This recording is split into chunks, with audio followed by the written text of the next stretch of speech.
اللهم صل على محمد وآل محمد. بسم الله الرحمن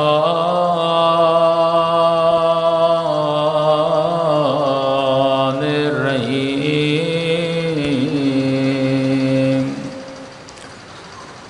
الحمد لله رب العالمين.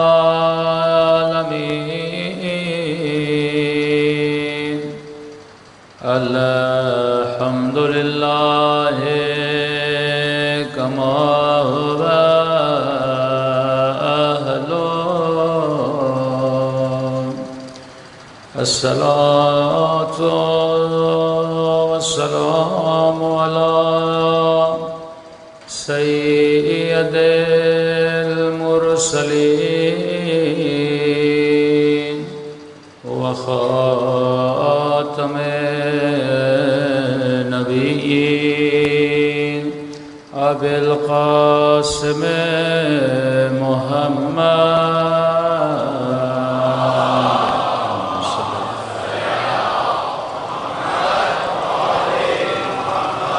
وعلى آله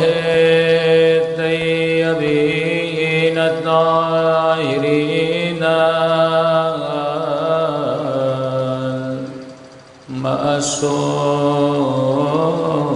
معصومین. سنبھل کے دعائے امام زمانہ. الہی عظم البلاء وبرح الخفاء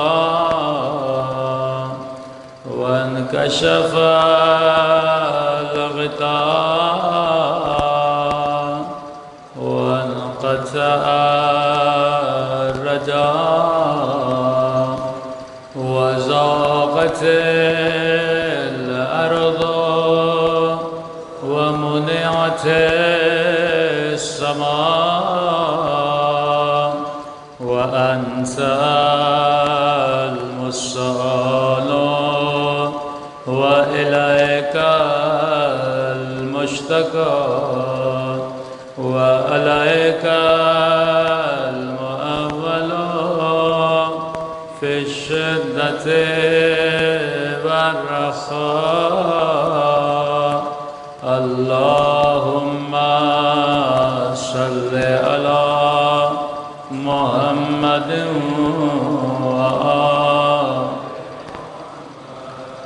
أولي الأمر الذين فرضت علينا طاعتهم وعرفتنا بذلك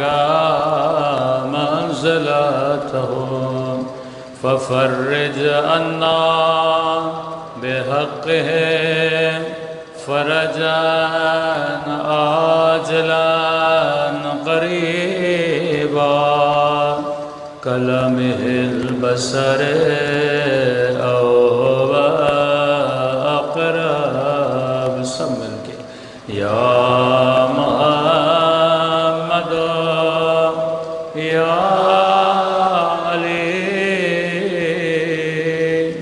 یا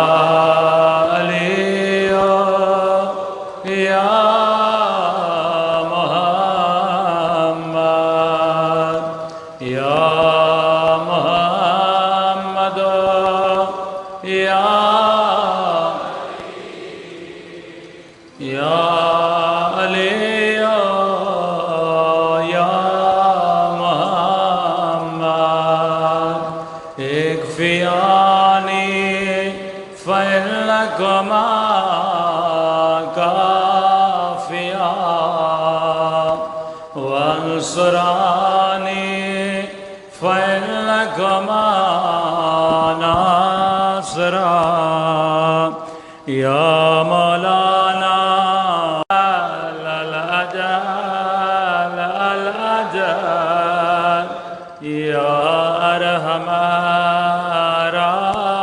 الراحمین. صلوات پڑھے محمد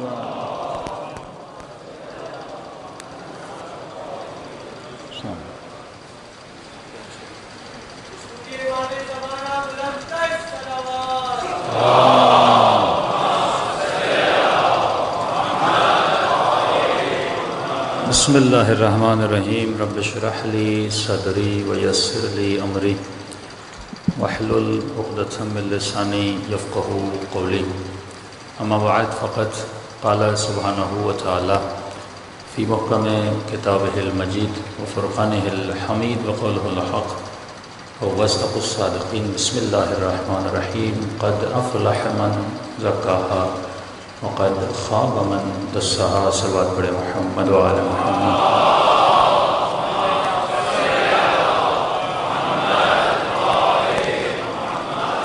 دعا ہے پروردگار عالم ہم سب کی عبادتوں کو اپنی بارگاہ میں قبول فرمائے اور جس مقصد زندگی کی وجہ سے یہ مجالس رکھی جاتی ہیں ان مقاصد میں بھی ہم سب کو کامیابیاں کامرانیاں نصیب فرما دیں۔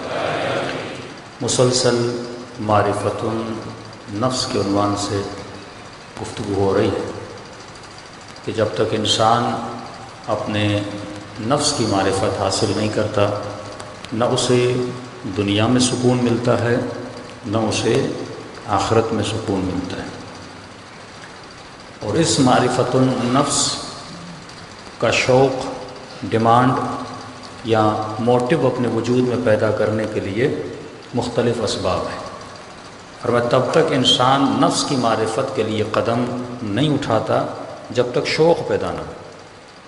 آپ کے وجود میں اگر کسی چیز کا شوق پیدا ہوتا ہے تو آپ قدم اٹھاتے ہیں، کوئی نہ کوئی ایسی موٹیویشن ہو کہ جس سے آپ قدم اٹھائیں اور وہ علم حاصل کریں۔ تو ہم نے 2 مجالس میں عرض کیا کہ خود نفس کی معرفت حاصل کرنے کے لیے انسان کا یہ سوچنا ضروری ہے کہ وہ ایک نہ ایک دن مجھے دنیا سے جانا ہے، اور حقیقت آخرت ہے، دنیا صرف عکس ہے۔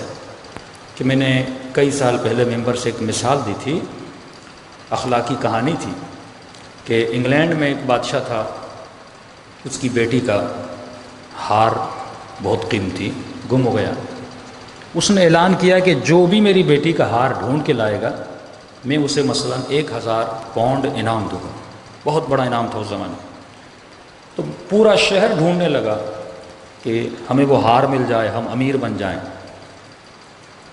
تو ایک فقیر بندہ، غریب بندہ ڈھونڈتے ڈھونڈتے اس کی نگاہ ایک نالی پر پڑی، گندے پانی پر پڑی، نجاست پہ پڑی، اور اس نجاست میں اسے وہ ہار چمکتا ہوا نظر آیا۔ آگے بڑھا، خوش ہوا کہ مجھے تو 1000 پاؤنڈ مل گئے، لیکن ہار تھا گندگی کے اندر، نجاست کے اندر، نکالتا تو کیسے نکالتا؟ اس نے ایک لکڑی لی اور لکڑی سے اس ہار کو نکالنے کی کوشش کی، لیکن جتنی لکڑی اس گندگی میں مارتا رہا لیکن ہار نکل نہیں رہا تھا، نظر آ رہا تھا، نکل نہیں رہا تھا۔ اس نے کہا شاید لکڑی سے نہیں نکل رہا، خود اترا، پاؤں گندے کیے، کپڑے گندے کیے، پاؤں سے نکالنے کی کوشش کی، نہیں نکلا، ہاتھ سے نکالنے کی کوشش کی، نہیں نکلا۔ یہ مبہوت و پریشان، یہ ہو کیا رہا ہے؟ نظر آ رہا ہے لیکن نکل نہیں رہا، کپڑے گندے کر دیے، وجود گندا کر دیا۔ اتنے میں ایک فقیر اور درویش وہاں سے گزرا، اس نے کہا کسی سے مدد لے لوں۔ فقیر کو اپنے قریب بلایا کہ فقیر صاحب بہت بڑا انعام ہے، 1000 پاؤنڈ، میں آپ کو وہ چیز دکھا دیتا ہوں، آدھے آپ کے آدھے میرے۔ اس درویش نے کہا کہ سارے تیرے ہوئے، بتا تو صحیح مسئلہ کیا ہے؟ اس نے کہا یہ دیکھو اس گندی نالی کے اندر ہار پڑا ہوا ہے، میں نے نکلی سے نکالنے کی کوشش کی، ہاتھ سے نکالنے کی کوشش کی، پورا وجود میرا گندا ہو گیا، نظر آ رہا ہے لیکن نکل نہیں رہا۔ اس نے کہا بندہ خدا ہار وہاں پر نہیں۔ کہا کہاں پر ہے؟ کہا اوپر دیکھ۔ اس نے اوپر دیکھا تو ہار درخت پر لٹک رہا تھا، اس کا عکس تھا جو اس گندے پانی میں پڑ رہا تھا۔ اب امیر المومنین کا جملہ سمجھ میں آتا ہے کہ کائنات عکس ہے، حقیقت جنت ہے۔ تو لذتوں کو یہاں تلاش کرتا ہے اور کرتے کرتے وجود کو نجس کر دیتا ہے، حالانکہ دنیا کی کوئی ایسی لذت نہیں ہے جس میں بقا ہو. کھانا کھائیں گے کتنے منٹ کی لذت ہے؟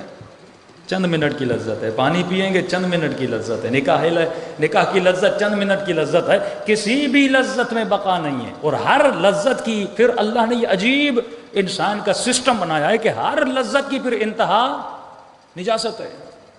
بہترین کھانا ٹیبل پہ رکھا جائے کھاؤ اور انتہا ٹوائلٹ ہو جاتی ہے, نجاست ہو جاتی ہے. اس کا مطلب خدا کیا دکھانا چاہتا ہے؟ اے انسان, یہ جو لذت تم نے لی ہے, میں نے تھوڑی لذت تجھے عطا کی ہے صرف یہ بتانے کے لیے کہ دنیا کی لذتوں میں بقا نہیں ہے. بقا آخرت کا نام ہے, بقا قبر و قیامت کا نام ہے, بقا جنت کا نام ہے. تو کہیں ایسا نہ ہو تو اپنی دنیا کے لیے اپنی آخرت کو تباہ و برباد کر دے. تو یہ شوق اپنے بچوں کے ذہن میں آپ کو ڈالنا ہے کہ بیٹا دنیا ابدی نہیں ہے, ابدیت آخرت کا نام ہے. یہاں تو ایک مسافر خانے میں آیا ہے, 60 سال 20 سال 25 سال زندگی گزارے گا, اور جو بیج یہاں پہ بوئے گا وہاں پہ تجھے وہ چیز لینا پڑے گی. صلوات پڑھے محمد و آل محمد.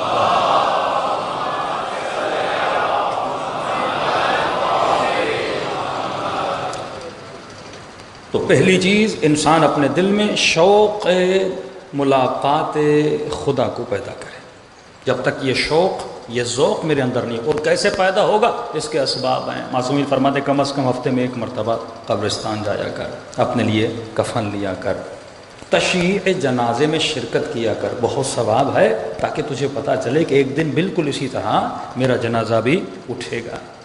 دوسری چیز ہے معرفت النفس حاصل کرنے کے لیے خود نفس امارہ کی معرفت حاصل کرنا, کہ اللہ نے مجھے ایک نفس امارہ دیا ہے, یہ مجھے گمراہ کیسے کرتا ہے.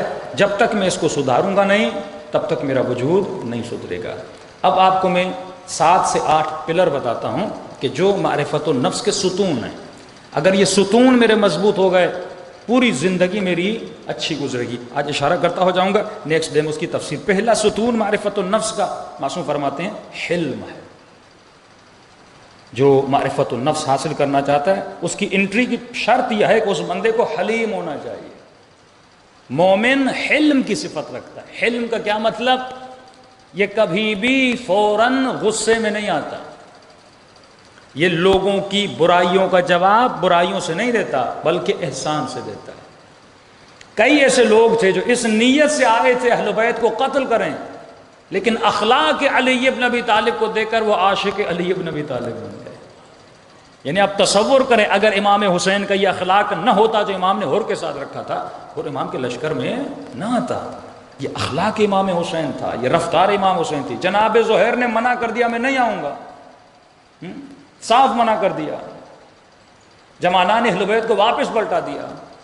لیکن جب خود جا کے مولا ملتے ہیں, پتہ نہیں امام نے کیا کہا, وہ کون سا اخلاق تھا کہ پھر امام حسین کو اس نے چھوڑا نہیں. وہب کا واقعہ دیکھیں, مسیحی ہے, کرسچن ہے, لیکن اخلاق اہل بیت سے اتنا انسپائر ہوتا ہے وہ اپنی جان تک اہل بیت پہ قربان کر دیتے ہیں. مطلب ہمارے چاہنے والے کا اخلاق یہ جہاں جائے لوگوں کو اپنی طرف اٹریکٹ کرے.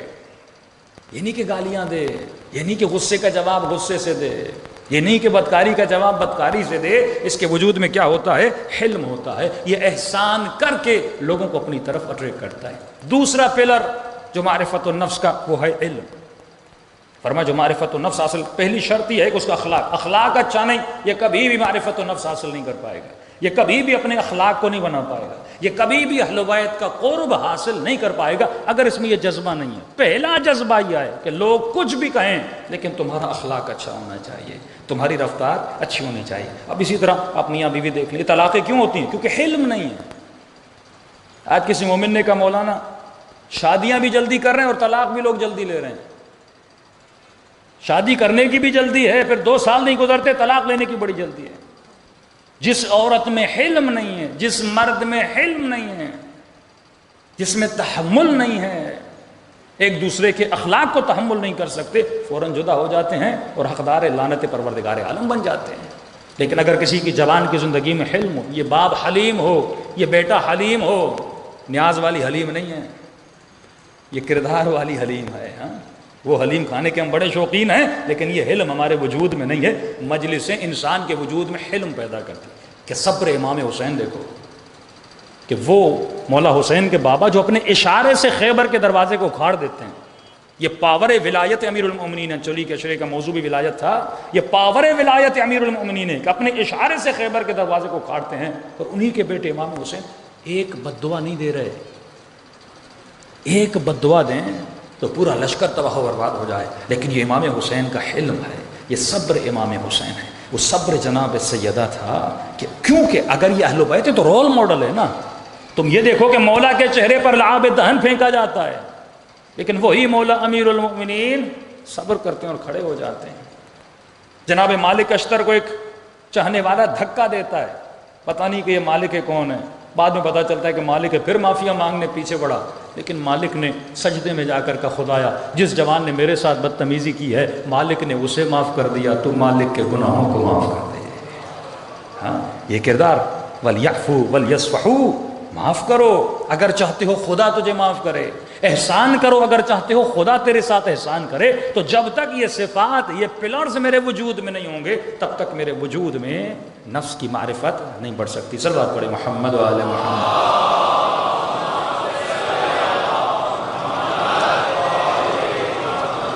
تو یہ کیسے پیدا کرنا، انشاءاللہ اس کی طرف آئیں گے۔ پہلی چیز حلم، دوسری چیز انسان علم حاصل کرے۔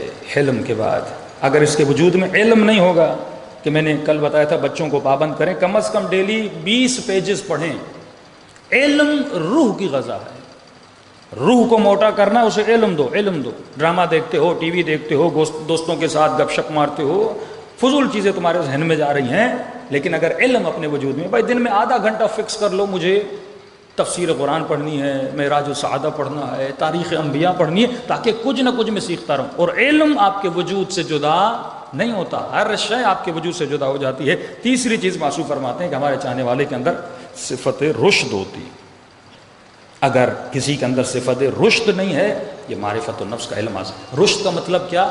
جناب مختار ثقفی کا لقب کا تھا کیس، ان کا فرقہ بنا فرقہ کیسانیہ۔ کیاست مطلب مومن ہوشیار ہوتا ہے، مومن تیز ہوتا ہے، یہ فتنوں کو جانتا ہے، یہ باطل خیالات کو جانتا ہے، یہ فوراً پکڑ لیتا ہے کہ شیطان مجھے بھی گمراہ کر رہا ہے، فلاں بندے نے جب میرے ساتھ دوستی کی ہے تو یہ میرے ساتھ اچھائی کرنا چاہتا ہے یا برائی کرنا چاہتا ہے۔ یہ اپنی اچھائی اور برائی کے راستوں کو فوراً منتخب کرتا ہے اور اتنا ہوشیار ہوتا ہے کہ خود کو گمراہی سے بچا دیتا ہے۔ اگر جناب حر کے وجود میں صفت رشد نہ ہوتی، کبھی بھی حر کو ہدایت نہ ملتی۔ اس نے رات کو بیٹھ کے کیلکولیشن کی کہ حر اگر تو یزید کے لشکر میں جائے گا کیا ملے گا، اگر تو حسین کے لشکر میں جائے گا تو کیا ملے گا۔ یزید کے لشکر میں تھوڑی بہت عہدہ مل جائے گا، لیکن اگر حسین کے لشکر میں جائے گا تو جنت مل جائے گی۔ قیامت کے دن جس نبی کا کلمہ پڑھتے ہو اس نبی کو منہ کیسے دکھاؤ گے؟ اور جس امام حسین کی والدہ کے لیے ایک جملہ نکال نہیں سکتے، قیامت کے دن اسی جناب زہرا کو کیا چہرہ دکھاؤ گے جب پوچھیں گے تم نے میرے بیٹے کو مارا تھا؟ تو جب اس نے کیلکولیشن کی تو حر کیس تھا، حر کے وجود میں رشد تھا، اور امام فرماتے ہیں علی کا چاہنے والا بے وقوف نہیں ہوتا، عقل مند ہوتا ہے۔ صلوات پڑھے محمد و آل محمد۔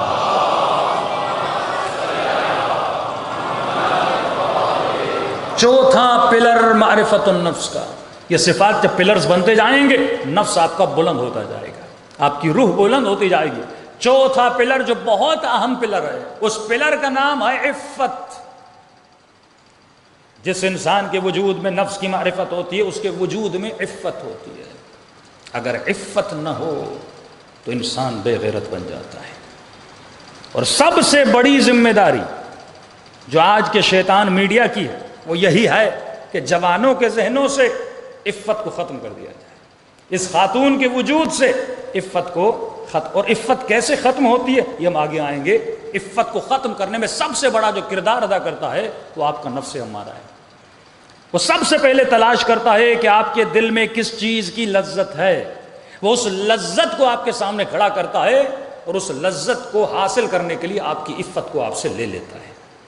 ایک خاتون کو مال چاہیے، دولت چاہیے، وہ اس کو مال دیتا ہے، وہ اسے شہرت دیتا ہے، اس کے نتیجے میں اس کی عفت کو کیا کرتا ہے؟ لے لیتا ہے۔ اس جوان بیٹے کو بڑا گھر چاہیے، بڑی گاڑی چاہیے، دنیا میں اسٹیٹس چاہیے، یہ کیا کرتا ہے؟ کہتا ہے اس کے مقابلے میں اپنی عفت مجھے دے، اپنا حیا مجھے دے، اپنی غیرت مجھے دے، اور گاڑی لے، مال لے، دولت لے۔ تو اسٹیٹس کو بدلتا ہے، یہاں کی چیز کو وہاں رکھتا ہے، وہاں کی چیز کو وہاں رکھتا ہے، اس کی ڈیٹیل میں آئیں گے۔ تو فرمایا سب سے بڑا کام جو شیطان کا ہے، معاشرے سے عفت کو ختم کریں، اور جب عفت ختم ہو جاتی ہے تو انسان بے حیائی میں چلا جاتا ہے، جب عفت ختم ہو جاتی ہے تو انسان بدبخت بن جاتا ہے۔ تبھی کیا فرمایا انسان، یہ جتنے میں نے حیوان خلق کیے ان سے سبق لے، اگر میں نے کسی کو نجس بنایا ہے تو نجس کیوں بنایا؟ کتا اللہ کی مخلوق ہے، نجس ہے، اس کتے میں بھی درس رکھا ہے۔ تو دیکھ کہ کتا اپنے مالک کے ساتھ کبھی بے وفائی نہیں کرتا، جس در کا نمک کھاتا ہے اس در کی نمک حلالی کرتا ہے۔ تو ماں کے پیٹ سے لے کر ابھی تک میں نے تجھے نمک دیا، میں نے تجھے رزق دیا، میں نے تجھے مال دیا، تو کم از کم تیرے اندر ایک نجس حیوان جتنی تو وفا ہونی چاہیے۔ تو انسان ہے لیکن اگر کسی کے اندر اس کتے جتنی بھی وفا نہیں ہے، قرآن کہتا ہے اولئک کالانعام بل ھم اضل، یہ حیوان سے بدتر ہے۔ حضرت عیسیٰ نے کسی سے پوچھا، یہ بتاؤ اگر کوئی تمہارے ساتھ احسان کرے تو کیا کرے گا؟ کہ اللہ کے نبی میں بھی احسان کروں گا۔ کہا یہ تو کتے کی صفت ہے، وہ احسان کے بدلے میں احسان کرتا ہے۔ انسان کا درجہ یہ ہے اگر کوئی تیرے ساتھ احسان نہ کرے تو پھر بھی علی کی طرح اس پر احسان کر، یہ درجہ انسانیت ہے۔ یہ تو صفات حیوان کی صفات ہے۔ خنزیر کو نجس قرار دیا، کیوں؟ کیونکہ اس میں عفت نہیں ہے۔ اگر تو اس کا گوشت کھائے گا تیرے وجود سے بھی عفت ختم ہو جائے گی۔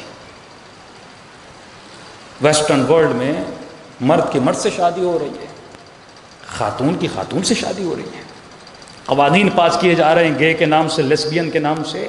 یہ کیوں؟ عفت ختم کی جا رہی ہے۔ اگر انسان میں شعور ہوتا، عقل ہوتا، آج تک تم نے کبھی دیکھا کتا کتے سے شادی کرے، حیوان حیوان سے شادی کرے؟ لیکن انسان کے وجود سے جب عفت ختم ہو جاتی ہے یہ خفت کے دروازے میں چلا جاتا ہے، یہ بدبختیوں کے دروازے پہ چلا جاتا ہے۔ معاشرے سے اگر عفت ختم ہو جائے، سب سے بڑی ذمہ داری جب ایک اسٹیٹ کی ہوتی ہے وہ کیا ہوتی ہے؟ کہ اپنے معاشرے میں عفت کو بڑھائے، اپنے کلچر میں عفت کو بڑھائے، اپنی ٹی وی میں عفت کا درس دے۔ کہ میں نے اس دن بات کی بات لوگوں نے کہا مولانا آپ نے یہ مثالیں کیوں دیں؟ تو میں نے کہا اگر آج کسی کو قومی ہیرو بنایا جا رہا ہے تو ایک ایسی خاتون کو جس میں عفت ہی نہیں ہے۔ کیا اس ملک میں ریلیجیس عورتیں کم ہیں جنہوں نے اس ملک کے لیے کچھ کیا ہو، اس ملک کی خواتین کے لیے کچھ کیا ہو، کوئی ایجوکیشنل ورک کیا ہو؟ لیکن کسے ہیرو بنایا جاتا ہے؟ اس سال نہیں پتا کس کو بنایا گیا، جو ایکٹریسز ہیں، جو بے حیا ہیں، جو بے عفت ہیں، ان کو بنایا جاتا ہے تاکہ یہ آپ کا چھوٹا بچہ ہے نا، آپ کی چھوٹی بچی ٹی وی پہ دیکھے گی، ہاں بھائی آج قومی ہیرو کون بنا؟ ایک بے عفت ترین عورت، ایک بدبخت ترین عورت جس نے پوری زندگی اللہ کی نافرمانی کی، لہذا آپ کے بچے کے لیے وہ ہیرو بن جائے گی نا۔ رول ماڈل بناتے ہیں یہ لوگ، بے عفت ترین لوگوں کو رول ماڈل بناتے ہیں۔ یہ جتنا فیشن خواتین میں آتا ہے، ذرا سوچیں کہ ہم فیشن کن خواتین سے لے رہی ہیں۔ کائنات کی بے عفت ترین عورتیں آپ کے لباس کی ماڈل بن جاتی ہیں، آپ کے میک اپ کی ماڈل بن جاتی ہیں، وہ زندگی کے رول ماڈل بن جاتے ہیں۔ اور یہی مرد سوچے اگر میں جس کو اپنا رول ماڈل بنا رہا ہوں، اب باریک چیزیں اس ممبر سے بیان نہیں کی جاتی، ایون عزاداری میں جو ہم پہنتے ہیں کرتے ہیں سب کچھ آپ دیکھیں ہمارے اسٹائل کن سے ملتے ہیں؟ وہ جو بے عفت ترین لوگ ہیں ہم ان کو کاپی کر رہے ہوتے ہیں۔ یہی تو شیطان کا کام ہے نا، ہم آزاد کرتا ہے وہ نفخات نفاسات، یہ قرآن بتاتا ہے، وہ تمہارے رول ماڈل بناتا ہے تاکہ تو اس کو فالو کرے۔ اور جب معاشرے سے عفت ختم ہو جاتی ہے تو بڑے دھڑلے سے لوگ باہر نکلتے ہیں، جلوس نکلتا ہے ان بدبختوں کا۔ ویسٹرن ورلڈ میں یہ باہر جلوس نکالتے ہیں بڑی بے عفتی سے، بے حیائی سے، کہ جو نیچر کے خلاف ہے اس کے باہر آتے ہیں۔ مختلف انہوں نے شیطانی ٹولے بنائے ہوئے ہیں، اور یہاں تک کہ پاکستان کی سینٹ میں ایک بندے نے بل لانا چاہا کہ پاکستان میں بھی ہم گے کا قانون لانا چاہتے ہیں۔ بھائی انہوں نے کہا یہاں نہیں ہو سکتا، کہا نہیں نہیں پاس نہ کرو، ہمارا یہ مقصد نہیں کہ تم یہ قانون پاس کرو، کم از کم اس قانون کی قرارداد ایک دفعہ پیش ہو جائے تاکہ لوگوں کے کانوں میں بات جائے اور ان کو عادت ہو جائے کہ ایک دن پاکستان میں یہ بھی ہو سکتا ہے۔ تو جب معاشرہ بے عفت ہو جاتا، اب جب عفت ہی نہیں ہے، اس میں حیا ہی نہیں ہے، تو کیا ہو جاتا ہے؟ یہ کبھی بھی اللہ کی اطاعت نہیں کرے گا۔ یہ وہی عفت تھی جو امام حسین، کہ امام زین العابدین 40 سال اکبر پہ اتنا نہیں روئے، قاسم پہ اتنا نہیں روئے، اپنے بابا پہ اتنا نہیں روئے، کہ شہادت تو ہمارا ورثہ ہے نا، لیکن کس چیز پہ رو رہے تھے؟ ماؤں بہنوں کی چادروں پر۔ یہ وہ غم تھا جو امام سجاد کو کیا گیا کہ امام کی دعا کے جملے ہیں، قد سقطت امی، اے کاش میری ماں نے مجھے سخت کر لیا ہوتا، میں وہ بازار کا منظر نہ دیکھتا کہ شرابیوں کے بیچ میں ہماری مائیں بہنیں کھڑی تھیں. یہ عفت ہے، یہ عفت ہے جو اہل بیت کے وجود کے اندر تھی، اور ان کی آنکھوں سے خون کے آنسو بہتے تھے. تو جس کے اندر عزت نفس نہیں ہے اس کی عفت. اب اس بھائی کو غیرت نہیں آتی، بہن پردہ کرے نہ کرے، حجاب کرے نہ کرے، کیونکہ اس کی تربیت ایسی ہوئی ہے، ایک ایسی سوسائٹی میں اس کی تربیت ہوئی ہے، اس کے اندر عفت کی کوئی ویلیو نہیں رہی. اس شوہر کے لیے کوئی ویلیو نہیں ہے میری بیوی چادر پہنتی ہے کہ نہیں پہنتی. سنگل بال بھی اگر کسی عورت کا نظر آتا ہے نا، رسول فرماتے میں نے معراج میں دیکھا کہ عورتوں کو بالوں سے لٹکایا گیا ہے، کیونکہ اللہ کی اجازت نہیں ہے. عورت سمجھے کہ میرا وجود میرا نہیں ہے، یہ امانت پروردگار عالم ہے، اور اگر اللہ کی امانت ہے تو مجھے قطعاً اس امانت میں خیانت نہیں کرنی. ہاں اگر کوئی خاتون بتا دے بھائی جناب سیدہ کا حجاب کیا تھا، کم از کم ہم وہ حجاب نہیں کر سکتے تو واجب حجاب تو ہم کر سکتے ہیں. یہ جوان پوچھے کہ مولا علی کی غیرت کا معیار کیا تھا، اگر اتنی غیرت تمہارے اندر نہیں ہے تو کم از کم سمپل غیرت تو انسان اپنے وجود میں پیدا کر سکتا ہے. تو اگر یہ چیزیں، یہ پلرز انسان کے وجود میں نہ ہو، کبھی بھی وہ معرفت و نفس حاصل نہیں کر سکتا. صلوات پڑھے محمد و آل محمد.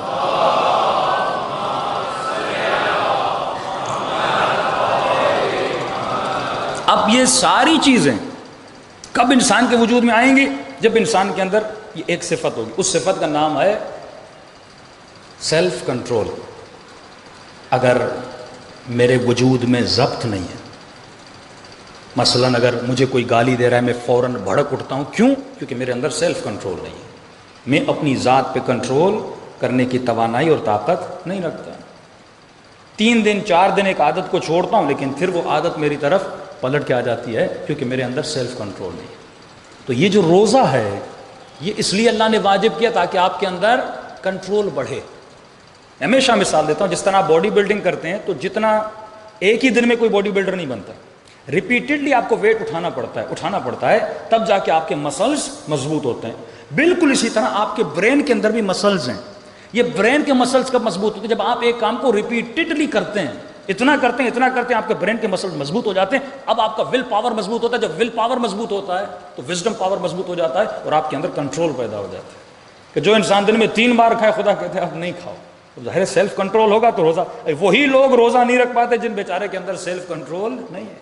کنٹرول ہی نہیں ہے پیٹ پہ. اللہ سب سے پہلے بتاتا ہے کنٹرول کر.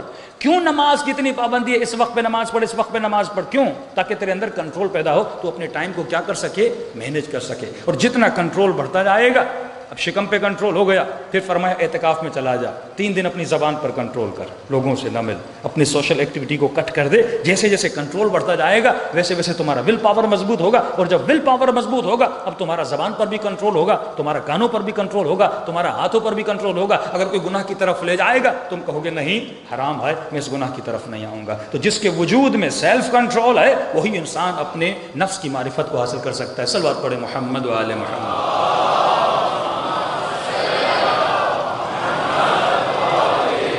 اب اس نفس کے خلاف مجھے جنگ کیا لڑنی ہے؟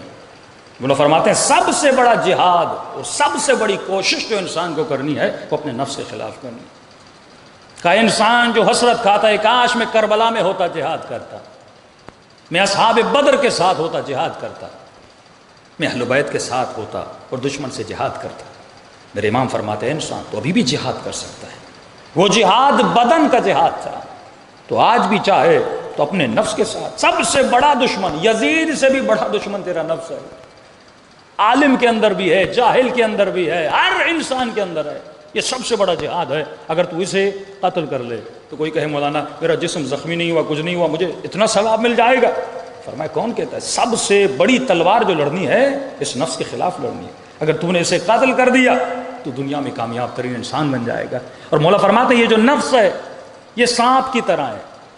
یہ مت سمجھنا کہ تم نے 4 روزے رکھ لیے، 5 نمازیں پڑھ لی، 6 مجلسیں سن لی، 1 سال سے نماز شب پڑھ رہے ہو اور 2 سال سے زیارت عاشورہ پڑھ رہے ہو اس کا مطلب نفس مر گیا. فرمایا نہیں، یہ اتنا بدبخت ہے یہ تھوڑی دیر کے لیے سو جاتا ہے، تجھے دھوکہ دیتا ہے، اب میں چلا گیا، میں نہیں ہوں، پھر اچانک سے تیرے وجود میں بیدار ہو جاتا ہے. تو فرمایا ہمیشہ چوکس رہا کرو. یہ ایک سرکش گھوڑا ہے جسے تمہیں رام کرنا ہے. اور جب یہ رام ہو جاتا ہے فرماتے ہیں اس کو اپنا تابع دار غلام بناؤ. امام حسین کو آواز ہے کیا؟ ایا ایھۃ النفس المطمئنہ. جب تو بلند مراتب پہ آتا ہے تو تمہارا نفس مطمئن ہو جاتا ہے. اب جو تو کہتا ہے یہ نفس تیری اتباع کرتا ہے. تو اس کی بھی ٹریننگ ہے کہ جتنی عبادات اللہ نے واجب کی، مثلا اللہ نے خمس واجب کیا، کیوں واجب کیا؟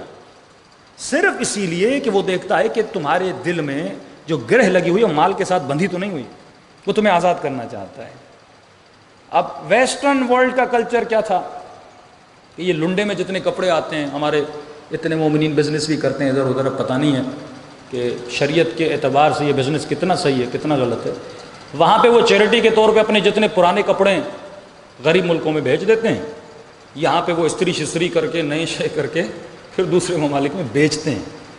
اگر کسی نے چیریٹی کی نیت سے دیا ہے، آپ اس کی خرید و فروخت نہیں کر سکتے، وہ کس کے لیے ہے؟ غریب کے لوگ کر رہے ہیں، لنڈے میں جائیں بوٹ بک رہے ہیں، کپڑے بک رہے ہیں سب، اور آپ بھی جا رہے ہیں خریدتے جا رہے ہیں۔ اگر آپ کو یقین ہے یہ چیریٹی کے کپڑے ہیں، اگر واقعی چیریٹی کے ہیں تو اس کی بزنس کرنا منع ہے، لیکن نہیں چیریٹی کے نہیں ہیں، پرانے کپڑے ہیں انہوں نے بیچے ہیں، آپ اس سے بزنس کر سکتے۔ لیکن سوال یہ کہ یہ جو کلچر ہے یہ ویسٹرن کلچر ہے کہ اپنے جو چیز پرانی ہو گئی وہ غریبوں کو دو، جو کلچر علی بن ابی طالب کا ہے، تنفقون مما تحبون، جو پرانا ہے وہ اللہ کی راہ میں نہیں دو، جو تجھے پسند ہے۔ یہ کردار ہے علی بن ابی طالب۔ مولا دو کپڑے لیتے ہیں، ایک اپنے لیے ایک قمبر کے لیے، درزی نے دو کپڑے جدا کیے، ایک اعلیٰ کپڑا تھا ایک تھوڑا سادہ سا تھا، اس نے اعلیٰ مولا کو دیا، جو ہر آدمی کرتا ہے غلام کے لیے سادی چیز لیتا ہے اپنے لیے اچھی لیتا ہے، اور جو سادہ تھا وہ قمبر کو دیا۔ امام نے کہا ایسا کیوں کر رہا ہے؟ جو اچھے والا ہے وہ قمبر کو دے، جو سادہ والا ہے وہ علی کو دے۔ قمبر نے کہا مولا آپ آقا آپ مولا آپ اچھا لباس پہنے۔ فرمایا قمبر علی بوڑھا ہو چکا ہے، تو جوان ہے، جوانوں پر اچھی چیزیں اچھی لگتی ہیں، ہاں تو معیاری چیز پہن۔ فرماتے بیٹا حسن میرا دل کرتا ہے میں کباب کھاؤں، کئی دن ہو گئے علی نے کباب نہیں کھایا، ان کا بھی دل کرتا تھا۔ ہاں تو امام حسن نے بڑے دنوں کے بعد بابا کا دل کر رہا ہے، مولا جاتے ہیں کباب بناتے ہیں، گھر میں لاتے ہیں سفرے پہ رکھتے ہیں، اچانک در پہ فقیر کی آواز آتی ہے کوئی مجھے کھانا دینے والا۔ فرمایا حسن یہی کباب اٹھا اور اسے دے۔ کہ بابا کوئی اور غذا اسے دیتا ہوں گھر میں اور بھی ہے۔ فرمایا نہیں حسن، جو دل غذا جس غذا کے لیے علی کا دل کر رہا تھا، مطلب یہ مجھے پسند تھا، اب میں وہی دوں گا۔ فرمایا جو فقیر ہے یہ فقیر نہیں ہے، یہ تمہارے رب کا ہاتھ ہے، تو وہ چیز دیا کر جو تجھے پسند ہے۔ فرمایا حسن علی کا پیٹ تو نمک سے بھی بھر جائے گا، لیکن میں وہ چیز دوں گا جو علی کو پسند۔ یہ کردار اہل بیت ہے۔ لیکن ہمارے پاس وہی ویسٹرن کلچر ہے، ہاں بھائی سال کا اینڈ ہو گیا، دیکھو جتنے پرانے کپڑے بیوی نے نکال دیے، بچوں کے نکال دیے، بیٹوں کے نکال دیے، اب وہ بھی تو اچھی بات ہے، لیکن صرف یہ نہ کرو کہ جو چیز پرانی ہے وہ فقیروں کو دو، یہ کردار اہل بیت نہیں ہے۔ اور یہ کب ہوتا ہے؟ جتنے بھی واجبات ہیں، وہ خمس ہو، وہ زکوٰۃ ہو، وہ روزہ ہو، یہ تمام تر اس لیے ہیں تاکہ تو اپنے نفس کو مارے اور تمہارے وجود میں اطاعت پروردگار عالم پیدا ہو جائے۔ صلوات پڑھے محمد و آل محمد پر۔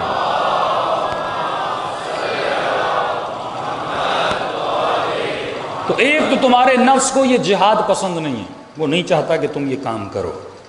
دوسرا تمہارے نفس کو یہ پسند نہیں تم اس پہ کنٹرول کرو۔ تیسرا اس نفس بدبخت میں ایک عادت ہے، یہ راحت طلب ہے۔ کیا ہے؟ راحت طلب، سکون طلب، آسائش طلب، لگژری لائف اسٹائل کا شوقین ہے، اس کو راحتیں اچھی لگتی ہیں۔ کل میں نے کہا تھا نا کہ خدا نے جہاں پہ اپنا کعبہ بنایا وہ دنیا کی سخت ترین جگہ، زمین ذی زرع، جہاں پہ سبزہ وبزہ کچھ بھی نہیں۔ اب انہوں نے خوبصورت بنایا ہے لیکن آج بھی اتنا، اب کئی قومی کہتے ہیں مولانا اللہ کعبہ سوئٹزرلینڈ میں بنا دیتا ہے، کسی اچھی جگہ پہ بنا دیتا، کشمیر میں بنا دیتا تاکہ ہماری زیارت کی زیارت اور سیاحت کی سیاحت ہو جاتی۔ لیکن اللہ نے کہاں پہ بنایا؟ جو سخت ترین زمین، سخت سے سخت ترین گرمی، تاکہ جب تو اللہ کی عبادت کے لیے آئے تو جسم کی راحت کو تلاش نہ کرے۔ ہاں کئی لوگ کربلا کی زیارت کے لیے جاتے ہیں، 5 اسٹار ہوٹلوں میں رہ رہے ہیں، یہ تم نفس کو راضی کر رہے ہو۔ یعنی زیارت حسین پر بھی اگر وجود جا رہا ہے تو نفس کیا کہہ رہا ہے؟ بھائی مجھے 5 اسٹار ہوٹل میں رہنا ہے۔ ایک مرتبہ زندگی میں ہم نے غلطی کر کے قافلہ بنانا چاہا تھا، اور 4-5 لوگ، میں نے کہا اسپریچول جرنی شروع کریں تاکہ یہ 1 مہینہ جو جاتے ہیں ان کو کم از کم میرا جو 7 ایسی کتابیں پڑھا دے پورے قافلے میں۔ تو سب سے پہلے جو مومنین ممبر بن رہے تھے پہلا فون کرے تھے، مولانا ناشتے میں کیا ملے گا؟ مولانا دوپہر کا کھانا کیا ہوگا؟ میں نے کہا یہ تو پھر ہم گئے تو یہ تو پھر کھانے پہ لڑائی ہوتی رہے گی۔ ہم نے کہا اس کو ہی ختم کر دو، قافلے کو ہی ختم کر دو۔ تو جو زیارت پہ جا رہا ہے وہ راحت طلبی کی تلاش میں ہے، اس کی سوچ ہی یہی ہے کہ بسترا کون سا ملے گا، جگہ کیسے ملے گی، وہاں پر بھی سکون کی تلاش میں ہے۔ حالانکہ کربلا میں اصل جو سکون ہے وہ زیارت حسین میں ہے۔ ہمارے کچھ ایسے دوست بھی تھے جو نئی کربلا اوپن ہوئی تھی، وہ اپنے ساتھ صرف ایک سلیپنگ بیگ ہوتا تھا ان کا، وہ ساتھ لے گئے، صبح کو جا کے امام کی زیارت کی، بین الحرمین میں بیگ بچھا لیا، رات کو سو گئے، پھر اٹھے، وہیں پر واش روم وغیرہ تھے، وہیں پہ نہانے کی جگہ تھی، نہا لیا، 4 جوڑے گئے، امام حسین کی سکون سے زیارت کر کے آ گئے۔ اور یہ گیا ہزاروں ڈالر، ہزاروں روپے ضائع کر کے آیا، اور پورا دن ہوٹل میں سویا رہا، بڑی اسپیڈ والا وائی فائی بھی اس کو مل گیا، زیارت 1 گھنٹے کی اور 6 گھنٹے بندہ موبائل پہ بیٹھ رہا ہے، اور زیارت بھی کرنے جا رہا ہے تو پوری توجہ حسین پر نہیں ہے، خود پر ہے۔ ہاں بھائی ایک سیلفی میری تو نکال دے، 4 فوٹو تیرے تو نکال دے، گھر بھیجنے ہیں، اماں کو بھیجنے، اور وہاں پر بھی لائیو بیٹھ کے اپنے ماں باپ سے باتیں بھائی، یا تو حسین سے بات کرنے آیا ہے یا رشتہ داروں سے باتیں کرنے آیا ہے۔ تو کس کی زیارت؟ اپنی لگ ایسے رہا، یہ حسین کی زیارت کرنے نہیں گیا، لوگوں کو اپنی زیارت موبائل پہ کرانے گیا ہے کہ میں کھڑا ہوں پیچھے امام حسین کا حرم ہے۔ اپنا وقت ضائع نہ کرو، 6 دن بھی وہاں پر ہو، 6 گھنٹے سو، اور سب سے زیادہ وقت امام حسین کے حرم میں گزارو۔ اور عبادت صرف ہی نہیں جا کر نماز پڑھو، اچھی کتاب لے کے امام کے حرم میں بیٹھ جاؤ، اچھی چیزیں مل جائیں گی، دعا کرو مولا مجھے اس پر عمل کرنے کی کوشش کرو۔ راتوں کو جا کے مسجد صحرا میں نمازیں پڑھو، مسجد کو ایک دن بس جاتی ہے مسجد کوفہ میں، اور نمازیں تو ایسے پڑھاتے ہیں 100 کی سپیڈ ہوتی ہے، یہ کیا فائدہ ہے اس نماز کا؟ یہ مقام ابراہیم ہے، یہ مقام فلاں کا، یہ مقام فلاں، دوڑتے ہوئے ہم نمازیں پڑھتے ہیں، اس نماز کا کیا فائدہ؟ یہ تو اٹھک بیٹھک کے نماز نہیں ہے، نماز سکون کا نام ہے۔ ایک دن جا کے 2 نمازیں پڑھ کے آؤ، دوسرے دن جا کے 4 نمازیں پڑھ کے آؤ۔ اتنا پیسہ جو تم ہوٹلوں میں خرچ کرتے ہو اس سے زیادہ ہے کہ تم 5 دن ایکسٹرا وہاں پہ رہ لو، تاکہ تمہاری زیارت اطمینان سے ہو جائے۔ کم از کم اس زیارت میں ایک مرتبہ خواب میں امام حسین کو بھی دیکھ لو، اس زیارت میں یہ نیت کر کے جاؤ کہ مجھے امام زمانہ کی زیارت ہو جائے۔ لیکن یہ نفس بدبخت راحت طلب ہے، یہ لگژری لائف اسٹائل کو حرام نہیں ہے لگژری لائف اسٹائل، لیکن صرف سعی و کوشش اسی لیے کی جائے کہ مجھے اپنی راحت طلبی کو تلاش کرنا ہے، وہ جگہ جہاں پہ مجھے سکون ملے۔ تو جتنا اس نفس کو راحت طلب بناؤ گے یہ بدبخت بنتا جائے گا، لیکن جتنا اس کو سختیوں میں رکھو گے۔ علی ابن ابی طالب کا چاہنے والا پہنچا امام سے ملنے کے لیے، کیا دیکھا؟ مولا کا ایک چھوٹا سا گھر ہے، اور مولا بیٹھے ہیں وہیں پہ اپنے دوستوں سے، آنے جانے والوں سے ملاقاتیں کر رہے ہیں کہ علی جیسا امام، میرا آقا، میرا مولا، ایسے چھوٹے سے گھر میں مولا زندگی گزار رہے ہیں۔ چلا گیا، کہتا ہے مجھے بہت دکھ ہوا مولا کی زندگی کو دیکھ، اور مجھے خبر ملی کہ مولا خلیفے بنے، ہاں مولا کو خلافت ملی، پوسٹ ملی، حکومت ملی ہے، پاور ملا ہے۔ تو کہتا ہے میں پھر گیا مولا سے ملنے کا، اب تو مولا کے حالات بہتر ہو گئے ہوں گے۔ اب پھر آیا تو مولا اسی گھر میں بیٹھے۔ میں نے کہا مولا اتنے سال پہلے آیا یہی گھر، اب تو آپ کو حکومت ملی، اب تو آپ کو پاور ملا، پھر بھی اسی گھر میں بیٹھے۔ مولا آپ نے کوئی اچھا گھر نہیں لیا؟ امام فرماتے کیوں نہیں؟ علی نے بہت اچھا گھر بنایا ہے۔ اب اس نے سوچا کہ یہاں پہ لوگوں کا آنا جانا ہے، مولا نے کہیں باہر اپنا ویئر ہاؤس وغیرہ کوئی اچھا سا فارم مولا نے بنایا ہوگا وہاں پہ۔ تو امام نے کہا تجھے لے کر چلوں، امام اس کو لے کر گئے۔ کہتے چلتے گئے، ایک مرتبہ علی قبرستان کے اندر داخل، جیسے قبرستان میں داخل میں السلام علیکم یا اہل الدیار، اے قبروں میں رہنے والے، علی کا تم پر سلام ہو، بس تم تھوڑی جلدی سے چلے گئے ہو اور علی بھی بہت جلد تم سے ملنے آ رہے ہیں۔ فرمایا میں نے اپنا وہاں پہ بہت اچھا گھر بنایا ہوا ہے، اور جب تجھے علی سے ملاقات کرنی ہو، علی کا اچھا گھر دیکھنا ہو، تو مرنے کے بعد جنت میں علی سے ملنے آ جانا۔ حقیقی محل اہل بیت کے وہاں ہیں، حقیقی گھر جس کی تمنا کرتے ہو کہ اے خدا مجھے جنت میں علی ابن ابی طالب کا ہمسایہ بنا۔ یہاں بڑے بڑے بنگلے والے، لیکن وہاں پہ اصل میں یار تو وہ ہے نا کہ تمہارا وہاں پر، یہاں کے گھر تو چھوڑ کے جاؤ گے آج اپنا، پھر بیٹے کا، پھر پوتے کا، پھر پتہ نہیں کس کا، لیکن وہاں کا جو گھر ہے وہ ہمیشہ تیرا ہی تیرا رہے گا۔ کوشش کرو کہ یہاں کے گھروں کی تختیوں کو مت سجاؤ، جنت کے گھروں کی تختیوں کو سجاؤ۔ صلوات پڑھے محمد و آل محمد۔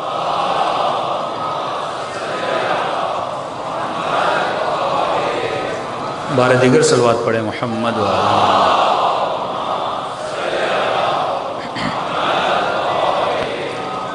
دوسرا فرمائیے راحت طلب بھی ہے، چوتھا یہ نفس بدبخت لذت پرست ہے، اس کا جو دھوکہ ہے وہ لذت ہے۔ اب ہر انسان کا معیار الگ ہے۔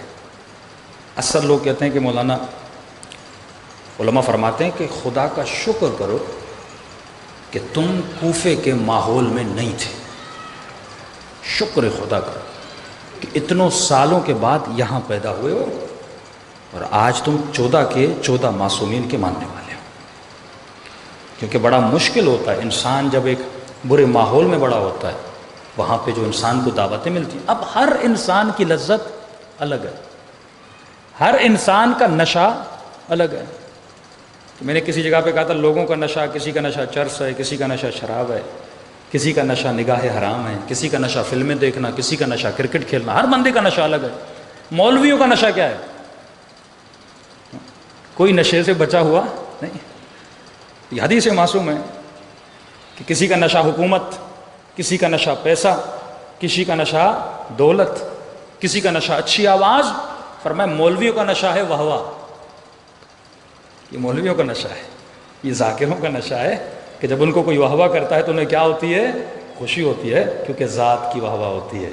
اسی لیے فرمایا کہ جب بھی واہ واہ کرو، یہ واہ واہ کرنا گناہ بھی ہے، یہ واہ واہ کرنا ثواب بھی ہے۔ کہ مولا گناہ کب ہے، ثواب کب ہے؟ کہ جب واہ واہ کرنے والا واہ واہ کرے ذاکر کو، کسی شخص کو، تو گناہ ہے۔ لیکن اگر واہ واہ کرنے والا واہ واہ کرے اس ذکر کو جو ذاکر کر رہا ہے، تو پوری رات بھی کرے تو کیا ہو جاتا ہے؟ عبادت ہو جاتا ہے۔ ہر انسان کا اپنا نشہ ہے، ہر انسان کسی نہ کسی نشے میں مبتلا ہے۔ ضروری نہیں کہ اگر مجھے ڈرامہ اچھا لگتا ہے تو آپ کو بھی لگے، ضروری نہیں کہ آپ کو مثلاً سگریٹ کا نشہ ہے تو دوسرے کو بھی ہو، ضروری نہیں کسی کو گھٹکے کا نشہ ہے تو دوسرے بندے کو بھی ہو، کسی کو مال کا نشہ، کسی کو حسن کا نشہ، کسی کو اچھی آواز کا نشہ۔ تو فرمایا یہ جو نفس ہے یہ تجھے لذتوں میں مبتلا کرتے۔ اب یہ تجھے چیک اینڈ بیلنس کرنا ہے کہ میرے اندر کون سا نشہ ہے کہ جس کو میں ختم کروں اور اس کے ختم ہونے کے بعد میں اپنے نفس پر کیا کر سکوں؟ کنٹرول کر سکوں۔ تو فرمایا ایک یہ نفس بڑا راحت طلب ہوتا ہے، لگژری لائف اسٹائل کو پسند کرتا ہے، دوسرا یہ تمہارے اندر لذتوں کو ایجاد کرتا ہے۔ اب لذت کا نشہ کیسے ختم ہو؟ آپ سفرے پر بیٹھے، مولا علی فرماتا ہے انسان کھانا کھاؤ، کھانا کھانا منع نہیں ہے، لیکن کھاتے کھاتے ابھی تمہارے پیٹ میں 2 لقموں کی جگہ ہو تو کھانے کو چھوڑ دو۔ بعض مومنین تو ایسے ہیں کہ لقمہ جاتا نہیں، پیچھے سے دھکا بھی دینا پڑتا ہے۔ میں نے بعض عراق ہم گئے ہمارے، کیونکہ میں عراقیوں کے ساتھ بہت اللہ بڑا ہوں، تو ان کی بڑی عادت ہے لقمے بڑے بڑے لیتے۔ تو طالب علم تھا، ساتھ پڑھتا تھا، میں نے کہا بندے خدا کہ ہمارے یہاں ایسے کھایا جاتا ہے؟ یعنی کہ مولا فرماتے نہیں، چھوٹے چھوٹے لقمے، کم از کم آپ کے دانت کتنے ہیں؟ دیکھیے اس میں جسم کا بھی فائدہ ہے، یعنی اگر اتباع اہل بیت ہو تو دنیا بھی آباد، انسان کی آخرت بھی آباد۔ اگر 33 دانت ہیں تو اگر کم از کم ایک لقمے کو 30 ٹائم چبانا چاہیے۔ اس کے چبانے سے کیا ہوتا ہے کہ آپ کا جتنا معدے کا ڈائجسٹنگ سسٹم ہے وہ ہمیشہ آپ بڑی آسانی سے وہ ہضم ہو جاتا ہے، کبھی آپ کو پیٹ کی بیماری نہیں ہوگی، کبھی آپ کو السر نہیں ہوگا۔ لیکن انسان کھانے کے حریص بنے، لذت لے، جلدی جلدی کھائے، حالانکہ لذت زبان پر ہے، لقمہ نیچے کیا لذت ختم۔ تو مولا کیا فرماتے؟ زیادہ چباؤ زیادہ لذت لو۔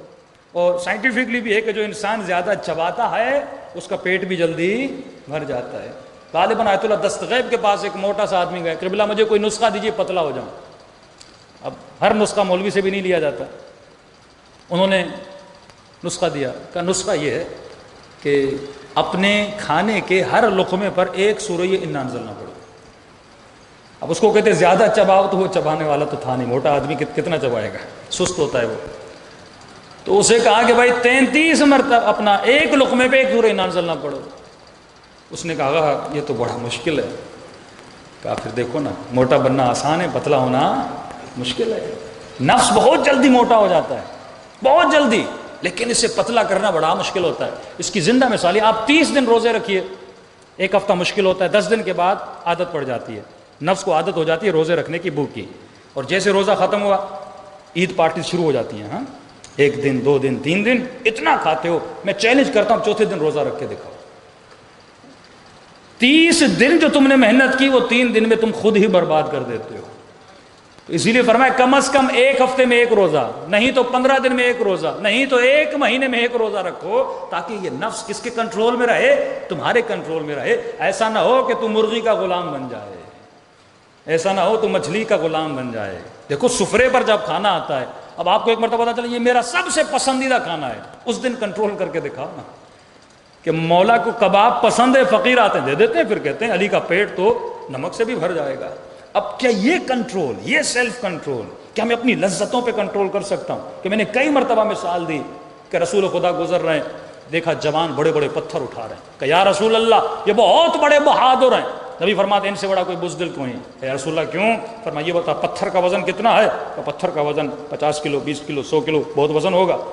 فرمایا یہ بتا تمہاری آنکھوں کی جو پلکیں ہیں اس کا وزن کتنا ہے؟ 2 گرام، 4 گرام بھی نہیں ہوگا۔ فرمایا کتنا کمزور ہے وہ جوان، جب نگاہ نامحرم پہ پڑتی ہے اپنی آنکھ بند نہیں کر پاتا۔ کتنا وزن ہے، آنکھوں کو آنکھوں پہ نہیں ڈل پاتا، صرف اس لیے کیونکہ یہ لذتوں کا غلام ہے، علی کا غلام نہیں ہے۔ صلوات پڑھے محمد و آل محمد۔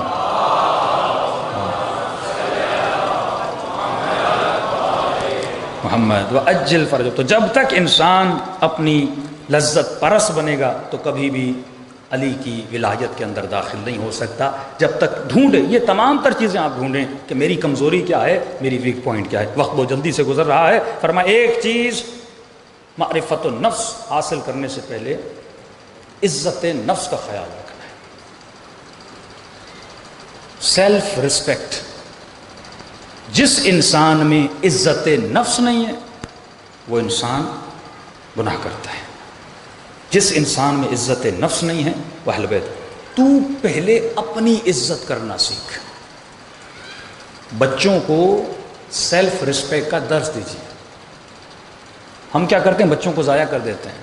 ماڈرن سائیکولوجی میں بتایا جاتا ہے کہ 2 سال سے لے کر 7 سال تک اس بچے کا جو ذہن ہے یا برین ہے وہ بہت کریٹو ہوتا ہے۔ تبھی آپ دیکھتے ہیں نا بچے، چھوٹے چھوٹے بچے ہر چیز میں ہاتھ ڈالتے ہیں۔ گلاس رکھا وہ توڑ دیا، کوئی چیز لائے اس کو، کھلونا لے کر آیا باپ بڑا مہنگا، بچے نے توڑ دیا، بچے کو مارنا شروع ہو گیا۔ اتنی مہنگی چیز، اب بچہ ہے اس کو کیا بتا؟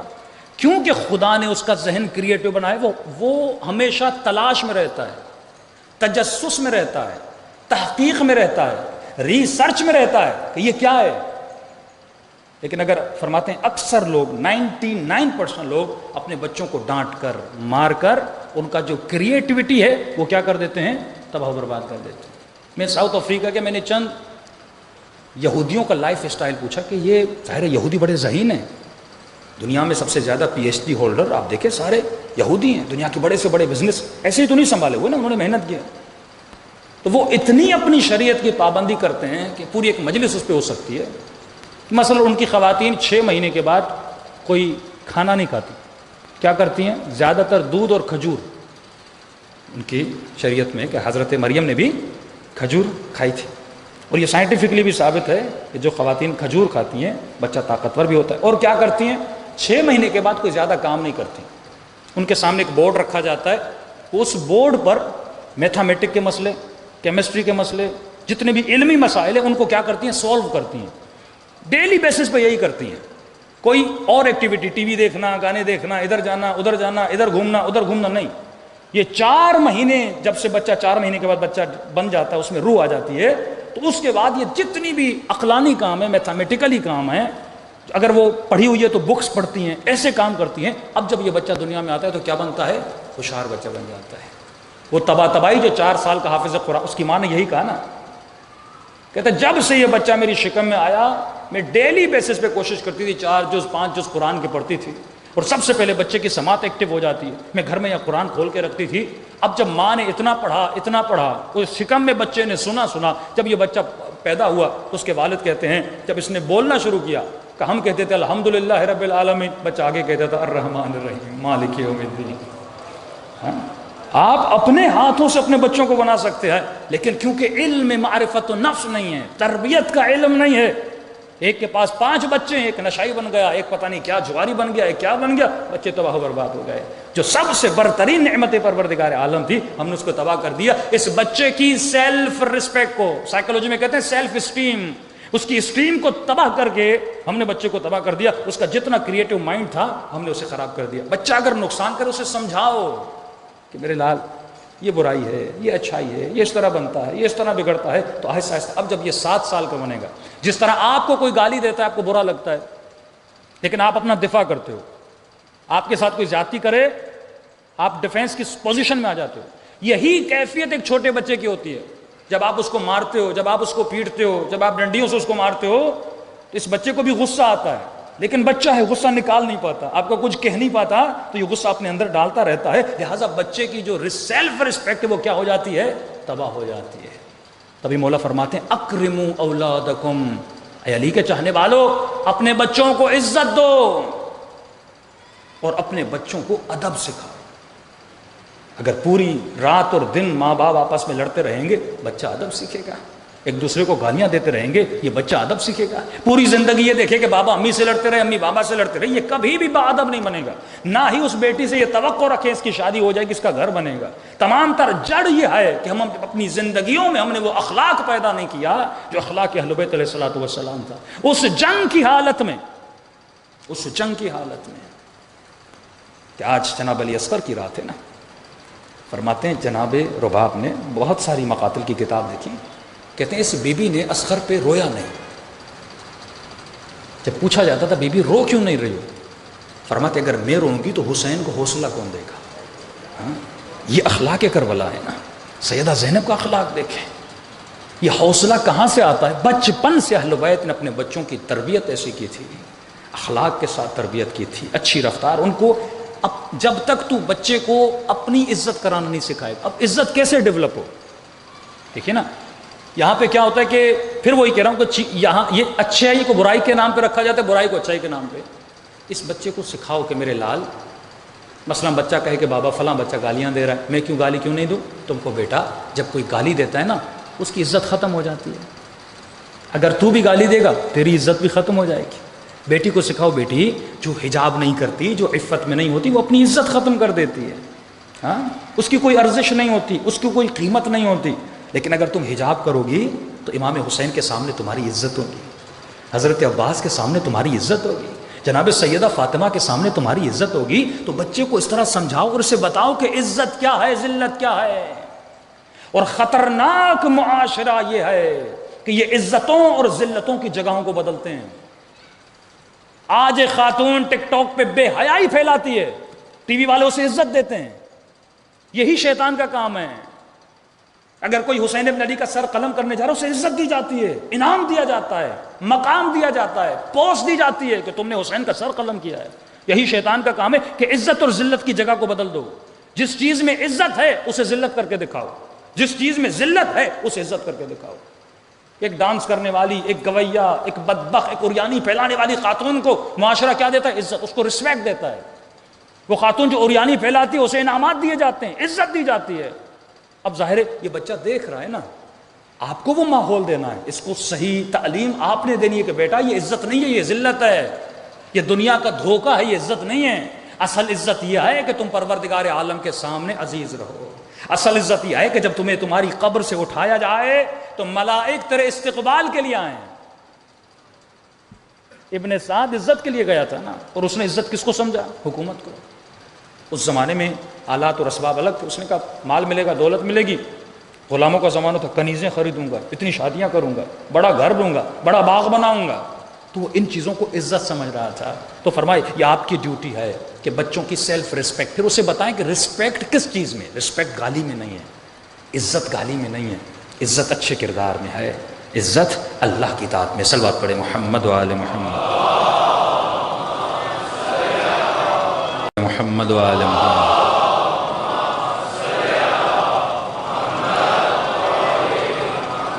اجل فرجہم. اور فرمایا کہ جتنی مرتبہ آپ اس بچے کو ڈانٹتے ہیں، مارتے ہیں، تو ایک طرح سے اس کا جو مائنڈ ہے وہ آف ہو جاتا ہے، کام کرنا چھوڑ دیتا ہے، بچہ ہینگ ہو جاتا ہے. تو ایسے بچے بڑے ہو کر نہ بڑے سائنسدان بنتے ہیں، نہ بڑے کارنامے کرتے ہیں. تو زندگیاں ایسے ہمیں گزارنی چاہیے جیسے اہل بیت نے تعلیم دی. لیکن ایشو یہ ہے کہ نہ ہم پڑھتے ہیں نہ ہم سنتے ہیں. فرمایا سب سے بڑی نشانی ایک بے وقوف کی یہ ہے، وہ اپنی غلطی کو تسلیم نہیں کرتا. اسے پتا بھی ہوتا ہے میں غلط ہوں لیکن کرتا ہے، لاپرواہ ہوتا ہے. ایسے انسان کی قیامت میں سزا بہت ہے. آیت اللہ بہجت کے پاس لوگ گئے، قبلہ ہمیں نصیحت کریں. انہوں نے کہا سب سے بڑی میری نصیحت یہ ہے، کتنا پیارا جملہ، گولڈن ورڈز کے ساتھ اپنے گھروں میں لگائیے. فرمایا میرے لال، جتنا پتا ہے اس پر عمل کر. یہ زندگی کی سب سے بڑی نصیحت ہے کہ جو کچھ تم نے سنا. میں ایک جگہ گیا پاکستان میں اور مجمع نے مجلس سنی، کہ مولانا اچھی مجلس پڑھی. میں نے کہا اچھی بات ہے. میں نے کہا مولا علی جب ممبر پہ جاتے تھے نا تو لوگ کہتے تھے بخن بخن یا علی افصح الرجال فی العرب، عرب میں فصیح ترین کلام کرنے والا. لیکن مولا فرماتے تھے کہ جنگ پہ چلنا ہے تو کہتے تھے یا علی سردی ہے. تعریفیں بہت کرتے تھے، مولا کیا کہنا آپ کا؟ کہ بھائی جنگ پہ چلنا ہے، کہ یا علی سردی ہے. اچھا، سردیاں چلی جاتی تھی، جنگ پہ چلنا ہے، یا علی گرمی ہے. اچھا، پھر کہتے تھے جنگ پہ چلو، نہ سردی نہ گرمی، یا علی بچہ بیمار ہے، بیوی بیمار ہے. لیکن جب مولا خطبہ دیتے تھے تو ٹھیک ٹھاک واہ کرتے تھے. تو میں نے مجمع کو کہا کہ سارے امام حسین کے ماننے والے ہو. میں نے کہا کتنے لوگ خمس دیتے ہیں، اپنا ہاتھ اٹھائیں. تو بڑی مشکل سے اس مجمع میں 6-7 لوگوں نے ہاتھ اٹھایا. اس کا مطلب ہم سنتے سب ہیں. اچھا اس سے پوچھو واجب ہے؟ کہتے ہاں واجب ہے. دیتے کیوں نہیں؟ اس کا کوئی جواب نہیں. نماز واجب ہے؟ ہاں مولانا واجب ہے. بھائی پڑھتے کیوں نہیں؟ اس کا کوئی جواب نہیں. شریعت کے جتنے واجب احکامات ہیں، وہ خمس ہو، وہ زکوٰۃ ہو، وہ داڑھی ہو، مختلف چیزیں ہیں، سب جانتے ہیں واجب ہے، لیکن بھائی تم کرتے کیوں نہیں؟ اس کا مطلب یہ ہے کہ میرے اندر مقام تسلیم نہیں ہے. میں اپنے نفس کو، اپنی خواہش کو ترجیح دے رہا ہوں. کس کی خواہش پر؟ اہل بیت علیہ الصلوۃ والسلام. یہی جہاد ہے. یہی تسلیم تمہارے اندر آ جائے تو تمہیں خدا وہ مقامات عطا کرے جس کا تم نے تصور نہیں کیا. کہ امام حسین جیسا امام، اللہ کی آواز آتی ہے حسین، بس تیرا رب تو اس سے راضی ہو گیا، اب اپنے رب کی طرف پلٹ کے آ جا. ایک شکایت کی امام حسین نے اپنے خدا سے، اے خدا میں امام ہوں، میں معصوم ہوں، میرا بچہ کیوں مارا جا رہا ہے، میرا اکبر کیوں مارا جا رہا ہے. لیکن نہیں، سیدہ زینب نے ایک شکایت کا جملہ ملتا ہے، فرماتی ہیں ما رأیت الا جمیلا، ہم نے حسن کے علاوہ. تو سب سے بڑی بیماری ہے عمل نہ کرنے کی بیماری. اور جو علماء کے مخالف ہیں وہ میسیجز بھیجتے ہیں، مولانا بڑی بڑی باتیں کر رہے ہیں، اور یہ روایت ہم نے پڑھی ہے کہ امام آئیں گے تو 70,000 پتہ نہیں کتنے مولویوں کی گردنیں کاٹیں گے. میں نے کہا یہ ہے عربی عبارت، اور عبارت بھی صحیح ہے، وہاں لفظ مولوی نہیں ہے. 70,000 عالموں کی گردنیں کاٹیں گے. کس کی گردنیں؟ عالم. عربی میں عالم کسے کہتے ہیں؟ جس کے پاس علم ہو، کسی بھی چیز کا علم. اردو میں کہوں جسے پتا ہو اور اس نے اپنے علم پہ عمل نہ کیا ہو، اسے سزا ملے گی. میں نے کہا اس میں سب شامل ہیں. ہر وہ بندہ جسے شریعت کا پتہ تھا، واجب کا پتہ تھا، حرام کا پتہ تھا، اگر اس نے عمل نہیں کیا تو امام زمانہ اس عالم کو سزا دیں گے کہ جس نے اپنے علم پر عمل نہیں کیا. تو کئی لوگ روایات میں ملتا ہے کہ بڑے جوش و جذبے سے مولا کے ظہور کی دعائیں کریں گے، لیکن جب امام آئے گا تو پچھتائیں گے کہ کاش تھوڑی دیر سے آتا، کیونکہ ظہور کے بعد مہلت نہیں ملے گی. ابھی جی رہے ہو، مہلت ہے، خود کو سدھار لو، لیکن جب مولا کا ظہور ہو جائے گا ذرہ برابر مہلت نہیں ملے گی. امام فرمائیں گے اور کتنی مہلت دوں، کتنے محرم تم نے سنے، کتنی شہادتیں تم نے سنی، کتنی مرتبہ سنا کہ علی اصغر کو شہید کیا گیا، میری ننھی سی سکینہ کو تماچے لگے، اتنے سال میں غیبت میں رہا، علم تجھ تک پہنچا تھا لیکن تم نے اپنے علم پہ عمل نہیں کیا تھا. بہت سخت زمانہ ہوگا امام زمانہ کا زمانہ. جنگ جمل کیوں بپا ہوئی؟ لوگوں سے عدل علی ابن ابی طالب برداشت نہیں ہوتا. طلحہ آیا، زبیر آیا، علی ہم نے تجھے خلافت دلوائی ہے۔ امام نے کہا کیا چاہتے ہو؟ کیا تم نے سنا نہیں میں نے اعلان کیا تھا کہ علی کی عدالت تم سے برداشت نہیں ہوگی؟ کہا ہم نے تو سوچا تھا یہ باتیں ہیں۔ امام فرماتے ہیں نہیں، جب وہ دیا بجھاتے ہیں تو سمجھ جاتے ہیں کہ علی کچھ دینے والے نہیں ہیں۔ علی سے دشمنی نہیں تھی، عدل علی ابن ابی طالب سے دشمنی تھی، کیونکہ امام کا جو فیصلہ ہے بالاخص جو امام زمانہ کا فیصلہ ہوگا وہ صرف ظاہر پر نہیں ہوگا، ظاہر پر بھی ہوگا، باطن پر بھی ہوگا۔ دعا کریں کہ پروردگار عالم ہمیں توفیق اطاعت دے، ہمیں یہ توفیق دے جو سنتے ہیں ان باتوں پہ عمل کریں۔ کچھ لوگوں کی مثال قرآن دیتا ہے اولئک وقر فی آذانہم، کچھ لوگ ایسے ہیں جیسے کانوں میں پتھر ہیں، ایسے سنتے ہیں جیسے سن نہیں رہے، سن کے انسنی کر دیتے ہیں۔ قرآن کہتا ہے یہ قیامت کے دن بھی بہرے ہو کر اٹھیں گے، آنکھوں سے دیکھا تو عمل نہیں کیا تھا، یہ اندھے ہو کر اٹھیں گے۔ تو اگر قیامت کے دن بینائی چاہتے ہو، شنوائی چاہتے ہو، تو زندگی ایسی گزارو جیسی اہل بیت نے کہی ہے۔ صلوات پڑھے محمد و آل محمد۔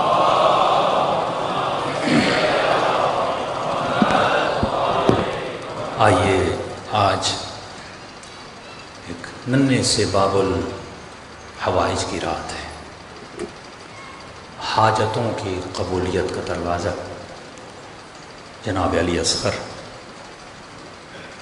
لیکن جب بھی روئیں تو محسوس کر کے رویا کریں کہ جناب رباب پہ کیا گزری ہوگی۔ محسوس نہیں کریں گے نا، آپ کو وہ احساس نہیں ہوگا اہل بیت پہ کتنی بڑی مصیبت آئی تھی۔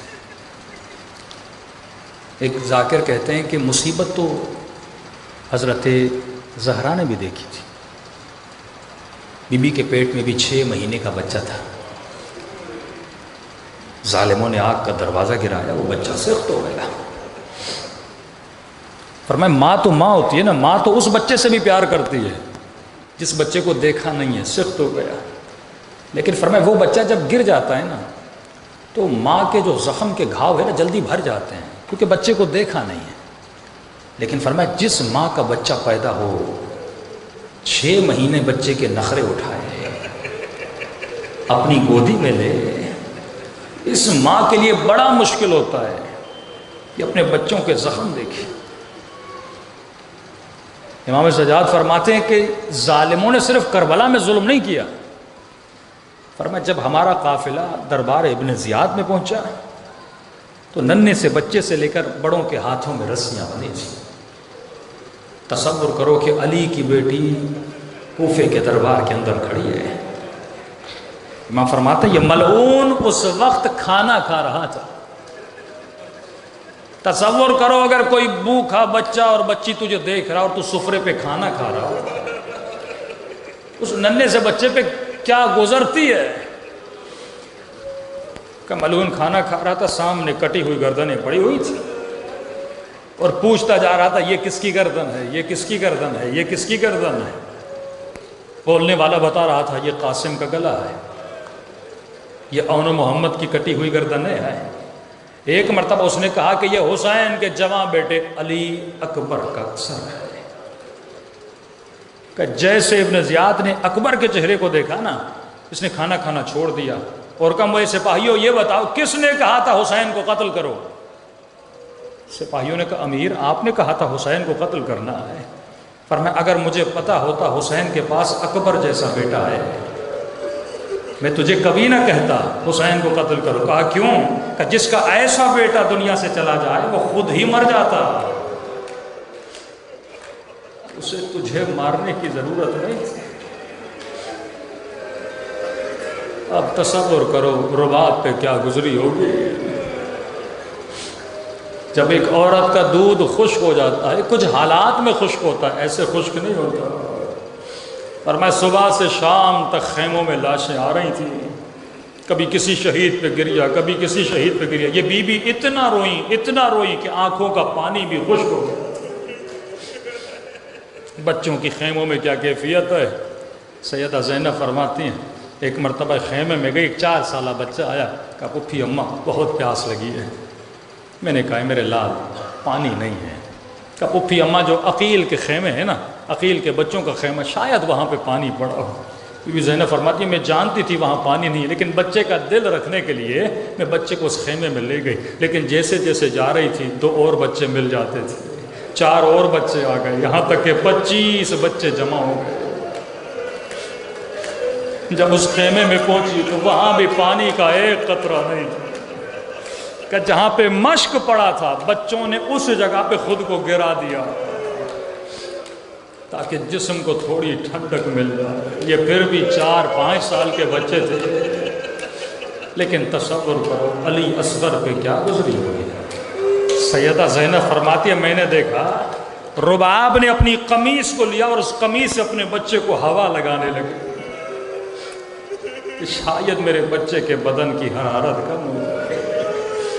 یہ باب الحوائج ہے، یہ باب الحوائج ہے۔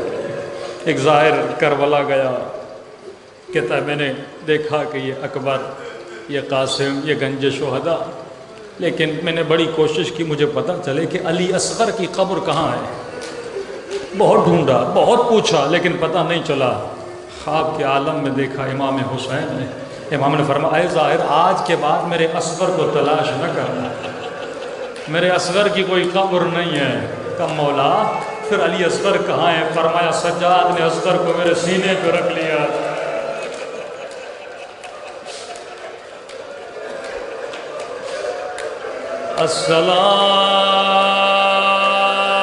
السلام علی الحسین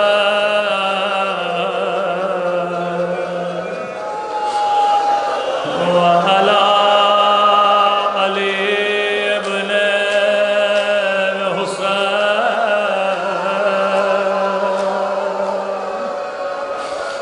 وعلی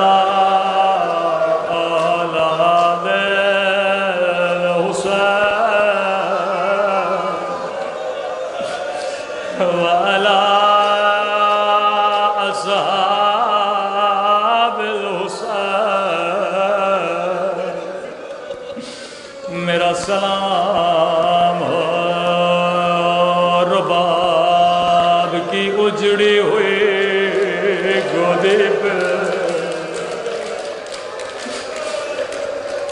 اللہ کسی ماں کو ننھی سی گردان نہ دکھائے۔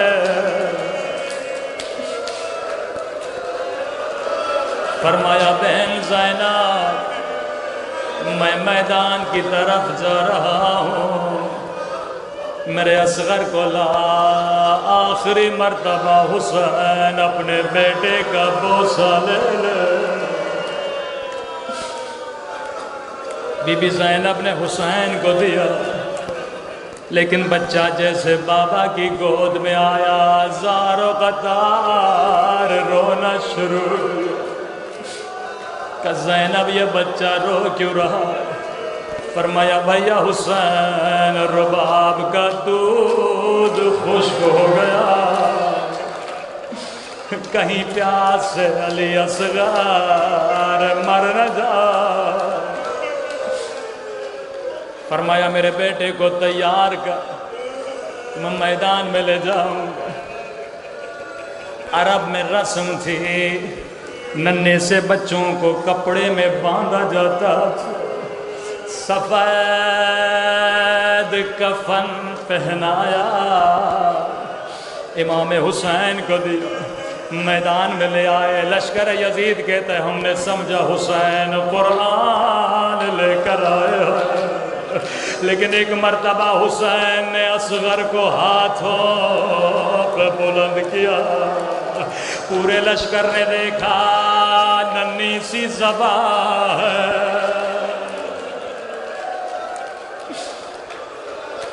عجیب جملے امام حسین کے۔ فرمایا اے لشکر یزید اگر تیری دشمنی ہے تو حسین سے، یہ بتا میرے 6 مہینے کے بچے نے تیرا کیا بگاڑا؟ ارے تیرے گھوڑے بھی پانی پی رہے ہیں، لیکن میرا علی اصغر پیاسا۔ روایت کے جملے ہیں، ابھی حسین کا کلام ختم نہیں ہوا تھا، ایک مرتبہ 3 پھل والا تیر علی اصغر کے گلے میں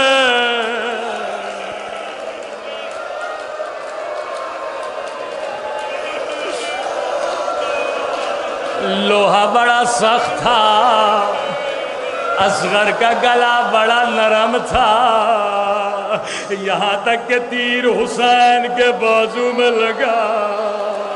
ایک مرتبہ امام حسین نے خنجر نکالا، جو کپڑا ماں نے باندھا تھا، حسین نے کپڑے کو پھاڑا تاکہ میرے بچے کو تڑپنے میں آسانی ہو۔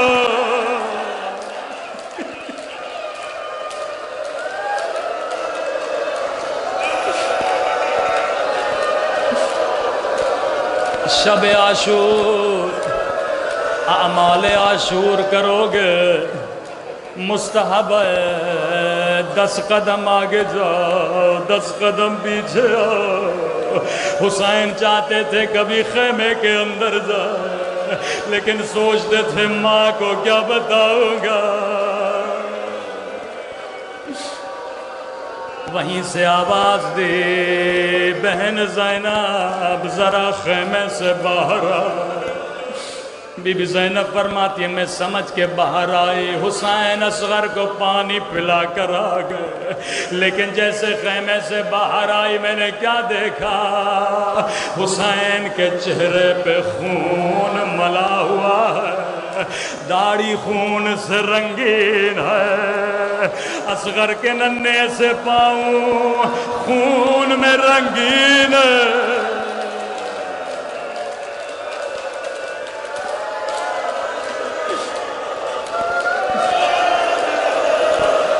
کہ زینب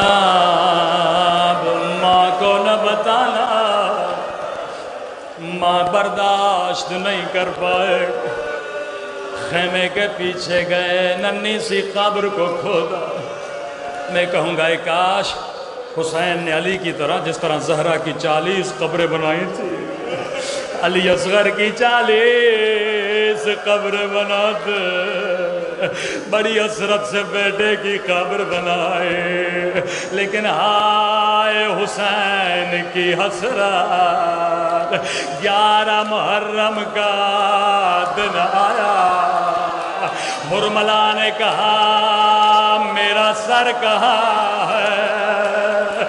ماں سے پوچھا بتا حسین نے اصغر کو کہاں دفن کیا تھا، لیکن رباب کیسے بتائے؟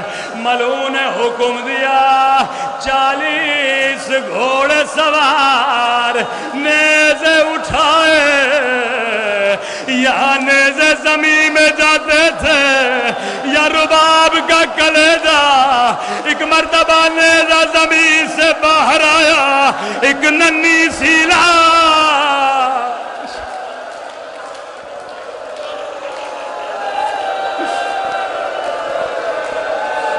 نیزہ زمین سے باہر آیا، ننھا سا لاشا۔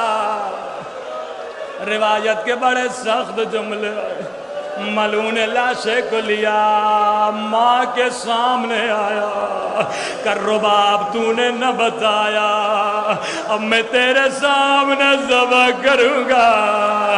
یہاں تلوار چلی، رباب کی فریاد بلند ہوئی، او میرا لال 3 مرتبہ، ایک مرتبہ تیر سے شہید ہوا، دوسرا نیزے سے، تیسری مرتبہ تلوار سے۔ ماتم حسین